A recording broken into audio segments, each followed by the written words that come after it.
Hello குட்டிஸ்கோ, நீங்க ஒரு விஷயத்த நோட் பண்ணிருக்கீங்களா? நம்ம செட் ஆகாத ஷூவோ செருப்போ போட்டுன்னு வச்சுக்கோங்களேன். ஸ்டார்டிங் வந்து அட்ஜஸ்ட் பண்ணிட்டு போட்டு வெளில கிளம்பிடுவோம். பட் போட்டு கொஞ்ச நேரம் கழிச்சு ஐயோ கால் வலிக்குதே லைட்டா தோணும். பரவாயில்லன்னு அப்பயே அட்ஜஸ்ட் பண்ணிப்போம். இன்னும் கொஞ்ச நேரம் போக போக அந்த இடத்துல காயமாகும், வலிக்கும், நடக்கவே முடியாது. ஏன்டா இந்த செருப்பை போட்டோம், வெறுங்காலே நடக்கலாம் போலன்னு ஃபீல் பண்ண ஆரம்பிச்சிருவோம். இட்ஸ் வந்து செருப்பு பத்தி மட்டும் கிடையாது, உங்க லைஃப்ல நிறைய விஷயம் இப்படிதான் நடக்குது. உனக்கு வந்து யாரோ ஒரு பர்சன் வந்து ரொம்ப பிடிச்சிருக்கும். பட் வந்து அவங்க தப்பி தவறி தெரியாம உன்னை ஹர்ட் பண்ணிட்டாங்கன்னு நீ நினைப்ப. ஸ்டார்டிங் ஒரு 2-3 டைம் அப்படி நினைக்கும், நீயும் அட்ஜஸ்ட் பண்ணிப்ப. பட் பரவாயில்ல, இன்னும் நம்ம அவங்க கூட க்ளோஸா பழகுவோம், போக போக சரியாயிடும், அவங்க மாறிடுவாங்க நீ நினைச்சு பழகுவ. ஆனா அப்படி அவங்க இருக்க மாட்டாங்க. உனக்கு இன்னும் கொஞ்ச நாள் போக போக பிக்கஸ்ட் செருப்படியாதான் உனக்கு கொடுப்பாங்க. அது தெரியாம நீ அவங்க கூட ரொம்ப க்ளோஸா பழகி பழகி உன் மைண்டை நீயே வந்து டிஸ்டர்ப் பண்ணி ஹர்ட் ஆயிப்ப.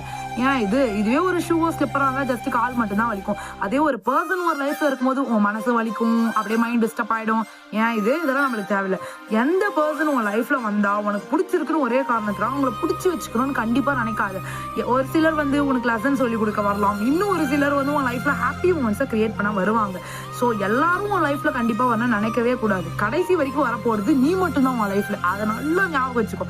ஸோ இந்த மாதிரி ஒரு சில டாக்ஸிக் ரிலேஷன்ஷிப்பா இருக்கலாம், ஃப்ரெண்ட்ஷிப்பா இருக்கலாம், யாருன்னா உங்க கூட இருந்தா சைலண்டா ஒதுங்கிடு. தேவையே இல்லை நம்மளுக்கு நம்ம மைண்டு தான் முக்கியம்.